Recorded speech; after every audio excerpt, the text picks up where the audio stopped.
Welcome to the Africa Tech segment of the show. Consumers are, well, some at least, are losing trust in the internet, and online companies are taking very serious note of that. A steady increase in online identity theft has steadily increased in recent months. Banks and online retailers have also struggled to be on top of this challenge. Now, banks in the country have commenced the use of biometric matching solution for customer identification and verification since February 14th, 2014.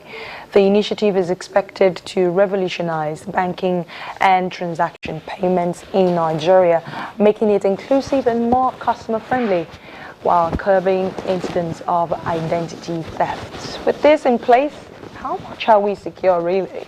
And what can we do to be more alert and informed? Adedayo Adesanya joins me now in the studio to talk more about this matter. He is the lead training consultant, Global Virtual Nigeria Limited. Thank you so much for joining us on the program.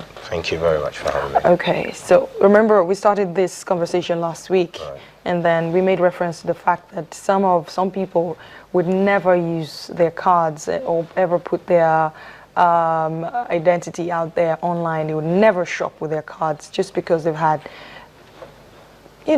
terrible, in quote, experience with using cards online, Is it possible to totally eliminate online identity theft, really? No, I don't think that's not possible to eliminate totally. Does that mean I should never use my card online if I fall into that little percentage that will eventually get into trouble? If you cannot eliminate identity theft totally? Yes, if you can't eliminate it, you need to just be careful. Just be careful.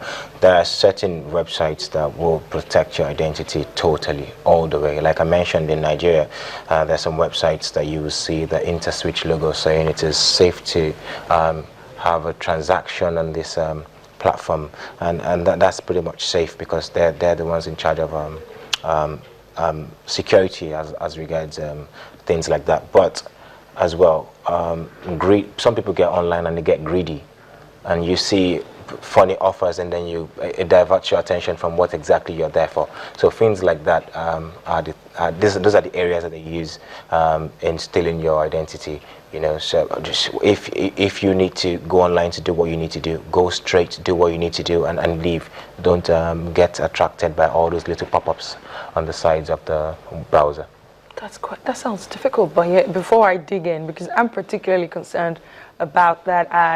A few people have complained to me about using their cards online, and then they got into trouble after that, so they just never venture into that. But before I ask you more questions on how people can protect themselves from getting into trouble using their cards online, apart from the biometric matching solution initiated by the CBN, what other technologies do you think can help to curb online identity theft? Well, the banks have a few. They have a few security measures already. They say you need to what you know and what you have. What you know are your passwords, and many of them are beginning to hand you a hardware token as well. That gives you different layers of security. Now, for you to fall through all these layers and still get attacked, then it's very surprising. Although these scammers, in quotes, are very skillful, they know how to get your passwords as little as just searching into your dustbin. They're able to get little details about you that they might be able to use in getting access, and then they might be able to call you as well to try to get the details of the token. Whatever they say to get token numbers out of people, I don't know, but I'm not sure I'm sharing mine with anyone. Okay, so do you think biometric matching solution is the safest way to protect customers online? Well, or are there other options? In the world of security, there's no such thing as the safest way. You can never be 100% safe. Never. Everybody's just trying to keep the security level as high as possible. Even in the Western world, we keep hearing about these hacking attacks all the time. So you can never be 100% safe. Just try not to be greedy. Try not to be nosy as well. Go straight to the point and out, and that will keep you really safe. So people have also suggested, routine update of your password. Does that also work? Yes, yes, that's a constant way to also stay safe. You need to change your password all the time. I would recommend that you change your password every month.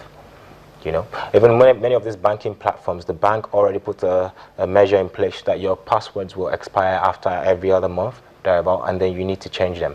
You know, so changing them often like that can still give you some more layers of security, but you're not totally safe. Okay, so we're talking about a certain designated kind of thief and theft. Right. Is there a law that should prosecute such people, whether in Nigeria or Africa or wherever else in the world? Yes, Are there laws yes. protecting these people who have been stolen from anyway? Yes, I'm aware of a lot of cyber laws that are being put in place in Nigeria, although they're doing a wonderful job and they're still updating. It's a wonderful time to be putting such laws in place now that we're having all these sorts of crimes happening from left, right, and center, even in the Western world, talking about electronic espionage and all of that. So they're taking all of these things into consideration to make sure that the laws are protecting our citizens properly. What's your general advice to online users? My general advice to online users is be careful. If, in fact, your computer, the physical security of your computer is the best security ever. Don't take your eyes off your computer. Somebody can install something and that thing could record everything that you're putting in your computer and can send it back to them via FTP or email anytime you connect. It's called calling home. So physical security, be careful and you'll be safe. Okay, be careful and you will be safe. You heard him. Adesoye Adedayo, thank you so much for speaking to us on Network Africa. I'm sure our viewers are going to be careful. Go straight to the point. No pop-up checking.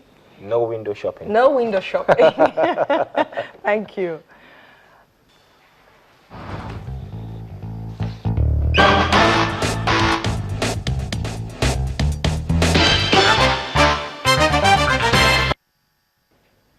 Oh, well, that's where we leave it on Network Africa. But before I let you go, I promised to bring you some of your feedbacks yesterday, and here they are.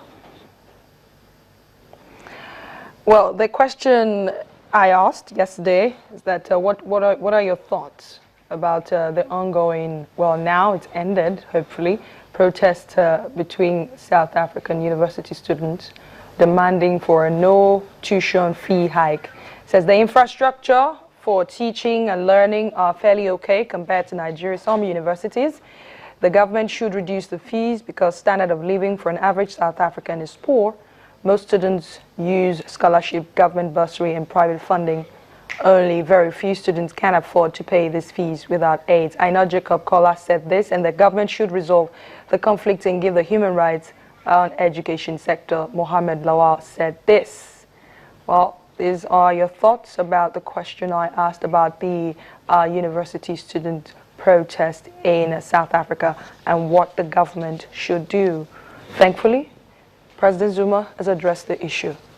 There will be no fee hike. That's Network Africa this time. Thank you so much for watching. I'll see you again on Monday. Have a fantastic weekend.